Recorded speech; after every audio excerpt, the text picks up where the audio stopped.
Pasado alas 9 kaganyang buntag, naabot sa usa ka klinik sa JP Laurel Avenue sa Davao City si 1st District Councilor ug Vice Mayoral candidate Bernie Al-ag aron mipailawom sa drug test upat ka adlaw una ang May 12, 2025 midterm elections. Nagpa-hair follicle ug urine tests si Al-ag. Gusto sa konsehal nga pamatud-an sa publiko nga negatibo siya sa paggamit og illegal nga droga. Ginawa natin itong drug test ngayon, hair follicle test, para may peace of mind po ang mga botante natin.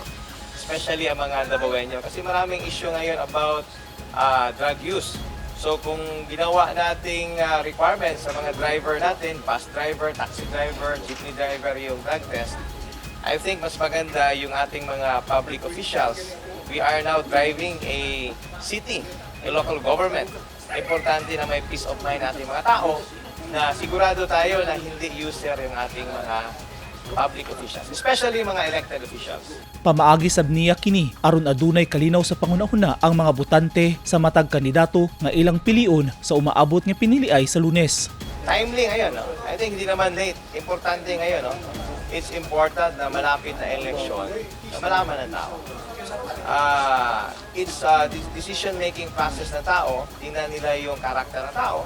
At saka, importante, hindi drug user ang ating mga elected official.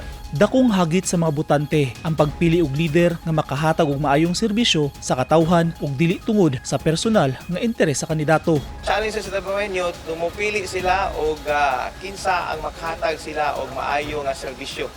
Because akong pagdagan is wala tay daotang intention diri. Ang ato ang intention is kaayuhan sa Davao City. Ang pagpailawom ni Al-ag sa hair follicle ug urine tests kabahin sa iyang hagit sa mga kandidato sa Davao City nga magpa-drug test kay katungod sa publiko nga mahibaw-an ang estado sa panglawas sa tanang mamahimong lider sa syudad. Si Al-ag midagan pagka Bise Mayor sa syudad kaatbang nila Davao City Mayor Sebastian Basti Duterte, Richard Alcibar ug Oye Soriano Barcena. Eugene Hinutan, Newsline Philippines. Stay safe.